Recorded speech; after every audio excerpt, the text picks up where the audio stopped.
وصحبه وسلم تسليما كثيرا. فأعوذ بالله من الشيطان الرجيم. بسم الله الرحمن الرحيم.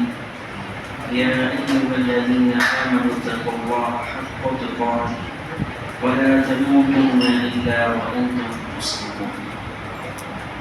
கணியத்துக்குரிய எல்லாம் அல்லாஹ்வுடைய அன்பு சகோதர சகோதரிகளே, அல்லாஹ்வுடைய மிகப்பெரிய கிருபையால் புனிதமிக்க இந்த ரமலானுடைய மாதத்தில் இரவு தொழுகையை நிறைவேற்றியவர்களாக நாம் எல்லாம் ஒன்று கொண்டிருக்கின்றோம். அல்லாஹ் சுப்ஹானஹு வ தஆலா நம்முடைய தூய்மையான எண்ணங்களுக்கேற்ப நற்கூலிகளை வழங்குவானாக என்று ஆரம்பத்தில் பிரார்த்தித்தவனாக இந்த உலகை ஆரம்பம் செய்கிறேன். அன்பு சகோதரர்களே, இன்றைய இரவு தொழுகையில் சூரத்துல் அன்ஃபால் மற்றும் சூரத்துல் தௌபா 2 சூறாக்கள் விடப்பட்டது. கிட்டத்தட்ட இதுவரைக்கும் நம்ம இரவு தொழுகையில் 10 ஜுஸுக்களை நிறைவு செய்திருக்கின்றோம். அல்லாஹ் சுப்ஹானஹு வ தஆலா இந்த சூரத்துல் தௌபா 40வது வசனத்தில் ரசூலுல்லாஹி ஸல்லல்லாஹு அலைஹி வஸல்லம் அவர்கள் ஒரு நெருக்கடியான ஒரு சந்தர்ப்பத்தின் போது அவர்கள் எப்படி அல்லாஹ் மீது தவக்குள் வைத்தார்கள், எப்படியெல்லாம் தவக்குள் வைத்து அவர்கள் சொன்ன வார்த்தை என்ன என்ற விஷயங்களை எல்லாம் அல்லாஹ் சுப்ஹானஹு வ தஆலா இந்த வசனத்தில் சொல்கின்றார். கணியத்துக்குரியவர்களே, நபி ஸல்லல்லாஹு அலைஹி வஸல்லம் அவர்கள் மக்கால ஆரம்ப காலகட்ட பிரச்சாரத்தின் போது அடிமைகளில் இருந்து பெரும்பகுதியினர் இஸ்லாத்தை ஏற்றுக்கொள்றாங்க. ஒரு கட்டத்தில் குறைஷ் குஃபார்களுக்கு இது பொறுக்க முடியாமல் எப்படியாவது முஹம்மது ஸல்லல்லாஹு அலைஹி வஸல்லம் இவர்கள் போதிக்கக்கூடிய இந்த இஸ்லாத்தை முற்றிலுமாக நாம் முடிக்க வேண்டும் என்ற ஒரு வெறியோடு குறைஷ் குஃபார்கள் முடிவெடுக்கிறார்கள். ஒவ்வொரு சந்தர்ப்பத்திலும் பல கருத்துக்களை சொன்னாலும் ஒரு கட்டத்தில் முடிவெடுக்கிறார்கள், இந்த முஹம்மதை எப்படியாவது நாம் கொலை செய்துவிட வேண்டும் என்ற ஒரு முடிவு எடுக்கிறார். ஒரு நீண்ட வரலாறு தன்னுடைய சுருக்கத்தான் சொல்றார்.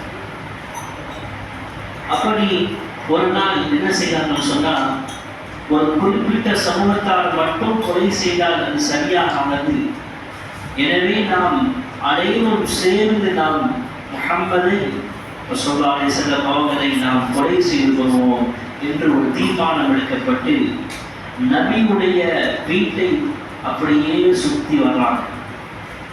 இவர் இரவு தொழுகைக்கு வீட்டிலிருந்து வெளியே வரக்கூடிய அதிகாலை நேரத்தில் நாம் அவரை கொலை செய்து விடலாம் என்ற ஒரு முடிவு வரலாம். ஆனால் அல்லாஹ் சுப்ஹானஹு வ தஆலா நபி ஸல்லல்லாஹு அலைஹி வஸல்லம் அவர்களுக்கு ஏற்கனவே அறிவித்திருந்தால் இப்படி உத்தரவு வந்தவுடன் நீங்கள் இங்கிருந்து ஹிஜ்ரத் செய்ய வேண்டும் என்ற உத்தரவும் நபி ஸல்லல்லாஹு அலைஹி வஸல்லம் அவர்களுக்கு இருந்துச்சு. வழியை எதிர்பார்த்தவர்களாக நபி ஸல்லல்லாஹு அலைஹி வஸல்லம் அவர்கள் இருந்தார்கள். அப்ப இரவு நேரத்தில் அல்லாஹ்வுடைய உத்தரவு வரவே அங்கிருந்து என்ன செய்யறாங்க, தன்னுடைய உற்ற தோழர் எல்லா வகையிலும் உதவியாக, பொருளாதாரத்திலும் மற்ற அனைத்து விஷயத்திலும் ஒத்தாசையாக இருந்த உற்ற நண்பர் அபூபக்கர் சித்தீக் ரலியல்லாஹு அன்ஹு அவரை அழைத்து கொண்டு என்ன செய்யறாங்க, மக்கால இருந்து மதீனாவுக்கு ஹிஜ்ரத் புறப்படுறாங்க. நமக்கு தெரிஞ்ச வரலாறு தான். அப்படி மக்கால இருந்து மதீனாவுக்கு ஹிஜ்ரத் செய்யக்கூடிய அந்த பாதை வடக்கு நோக்கி செல்லக்கூடிய அந்த பாதைக்கு மாற்றமாக என்ன செய்யறாங்க, தெற்கு நோக்கி என்ன செய்யறாங்க, அந்த யமன் நாட்டுக்கு போகக்கூடிய பாதை வழியாக என்ன செய்யறாங்க, பிரயாணம் செய்யறாங்க. மக்காவிலிருந்து 5 கிலோமீட்டர் தொலைவில் இருக்கக்கூடிய அந்த சௌர் குகையை நோக்கி என்ன செய்யறாங்க, போறாங்க. கிட்டத்தட்ட சௌர் குகையில் 3 நாட்கள் தங்கி இருந்தார்கள் என்ற விஷயத்தை நம்ம வரலாற்றை பார்க்க முடியும். இப்போ இங்கே என்னன்னு சொன்னா, இந்த இரவு நேரத்தில் நபி ஸல்லல்லாஹு அலைஹி வஸல்லம் அவர்களை எப்படியாவது நாம் கொலை செய்து விட வேண்டும் என்ற எண்ணத்தில் நின்றவர்கள் எல்லாம் அதிகாலை பொழுதை அடைந்தும் முஹம்மது வெளியே வரவில்லையே என்ற ஒரு சூழல் ஏற்பட்டவும் வீட்டை செய்யலாம உடைச்சிட்டு போறாங்க. அலி ரலியல்லாஹு அன்ஹு அவங்க இருக்கிறாங்க, அவங்க சொல்லக்கூடிய பதில் சரியாக இல்லை, கொஞ்ச நேரம் பிடிச்சு வச்சுக்கிறாங்க. அதுக்கு பிறகு என்ன செய்யறாங்க சொன்னா, ஒரு அவசர ஆலோசனை கூட்டம் அங்க ஏற்படுத்தப்படுது. என்ன சொல்றாங்கன்னு சொன்னா, யார் ஒருவர் முஹம்மத் மற்றும் அபூபக்கர் சித்திக் ரலியல்லாஹு அன்ஹு இருவரையும் உயிரோடு அல்லது அவர்களை கொலை செய்து அவருடைய தலையை கொண்டு வந்தால் 1000 செந்நிறம் ஒட்டகம், சில ரிவாயத்தில் 100 ஒட்டகம் என்று அறிவிப்பு செய்தார். 100 ஒட்டகம் சொன்னா அன்றைய காலத்துல பெரிய ஒரு பொருளாதாரம். மக்கள் எல்லாம் என்ன செய்யறாங்க, அப்படியே தேடுறாங்க. கால்நடை படையில் உள்ளவர்கள், குதிரைப்படை வீரர்கள், இப்படி ஒவ்வொரு வீரர்களும் மக்காவில் உள்ள பல திசைகளுக்கும் போறாங்க.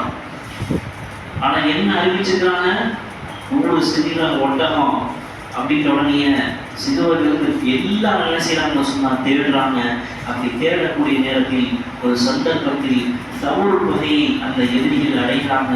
அபூபக்கர் சித்திக் ரலியல்லாஹு அன்ஹு அந்த இடத்தில் உட்கார்ந்து கொண்டு, யா ரசூலுல்லாஹ், எதிரிகள் வந்துவிட்டார்கள், அண்ணாந்து பார்த்தால் அவருடைய பாதங்கள் எல்லாம் தெரிகின்றது, கீழே உற்று பார்த்தால் நாம் மாட்டிக்கொள்வோம் என்று அபூபக்கர் சித்திக் ரலியல்லாஹு அன்ஹு சொல்றாங்க. உயிருக்கு உத்தரவாதம் இல்லை. அப்ப அந்த சந்தர்ப்பம் எப்படி இருக்கு கொஞ்சம் இமேஜின் பண்ணி பாருங்க. ஒரு இக்கட்டான ஒரு சிச்சுவேஷன். அங்கிருந்து நம்ம மதீனா வரைக்கும் பிரயாணம் செய்யணும். நம்முடைய உயிருக்கு உத்தரவாதம் இருக்குதா இல்லையா என்று மிகப்பெரிய ஒரு கேள்விக்குறி. அப்ப அந்த நேரத்தில் தான் சொன்னாங்க ஸல்லல்லாஹு அலைஹி வஸல்லம், லா தஹ்சன், கவலைப்படாதே, இன்னல்லாஹ மஅனா, நிச்சயமாக அல்லாஹ் நம்மோடு இருக்கின்றார். நாம் இருவர் மட்டுமல்ல, மூன்றாவதாக அல்லாஹ் நம்மோடு இருக்கின்றார் என்று ரசூலுல்லாஹி அலைஹி வஸல்லம் அந்த இடத்தில் அந்த வார்த்தையை சொன்னாங்க. فأنزل الله سكينته عليه وأيده بجنود لم تروها. அப்போது அவர்கள் மீது அல்லாஹ் சாந்தியை இறக்கி வைத்தார், ஒரு அமைதியை ஏற்படுத்தி வைத்தார். கொஞ்சம் உத்து பார்த்தா செய்வாங்க, மாட்டிக்கிடுவாங்க.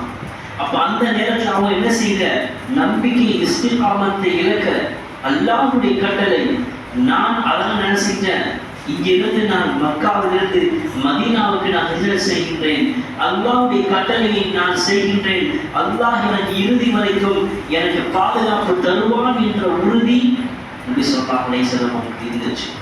இப்ப நம்முடைய வாழ்க்கையில அப்படிதான் அல்லாஹ்வுடைய கட்டளையும் அல்லாஹ்வுடைய தூதருடைய செய்தியை நம்முடைய வாழ்க்கையில நம்ம பின்பற்றி செயல்படுத்தக்கூடிய நேரத்தில் பல வகையான இன்னத்தை நம்ம சந்திக்க நேரிடும்.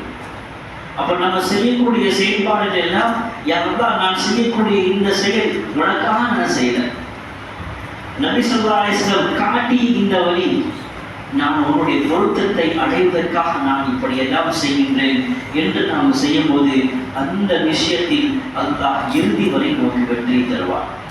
அப்ப எவ்வளவுதான் நமக்கு ஒரு சோதனை வந்தாலும், நமக்கு பல சிரமங்கள் ஏற்பட்டாலும், அந்த சிரமங்களின் போதும் சோதனையின் போதும் நாம் இறுதி வரை இஸ்திகாமத்தோடு இருந்தால் அல்லாஹ் வெற்றி நமக்கு தருவான். وَمَنْ يَتَوَكَّلْ عَلَى اللَّهِ فَهُوَ حَسْبُهُ.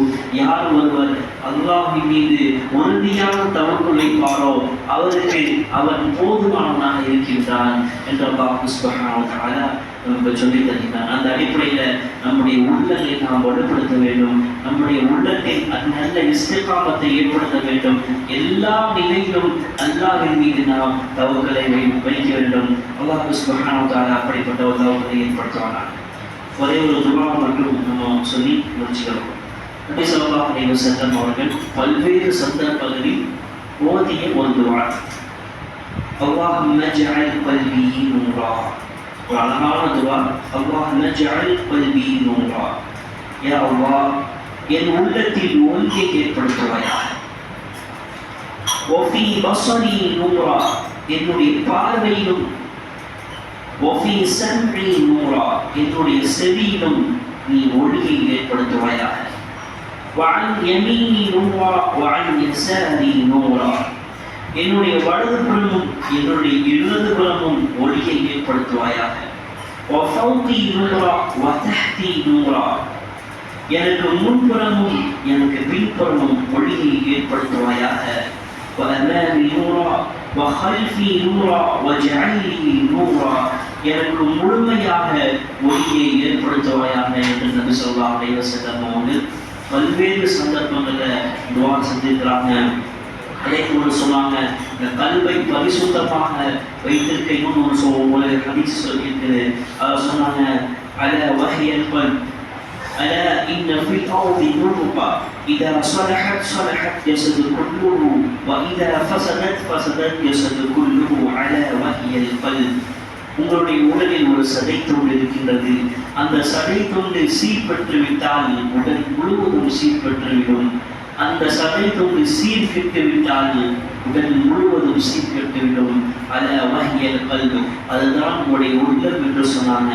அந்த உள்ளம் சம்பந்தப்பட்ட இந்த ஒரு துஆவை நீங்கள் அதிகமாக மனப்பாடம் செய்து அவ்வப்போது நாம் ஓதி அல்லாஹ்வுடைய மிகப்பெரிய அருளை பெறுவோமாக. அல்ஹம்துலில்லாஹி ரப்பில் ஆலமீன். அஸ்ஸலாமு அலைக்கும் வரஹ்மத்துல்லாஹி வபரகாத்துஹு. சுப்ஹானல்லாஹி வபிஹம்திஹி அஷ்ஹது அன் லா இலாஹா இல்லா அன்த அஸ்தக்ஃபிருக வ அத்தூபு இலைக்.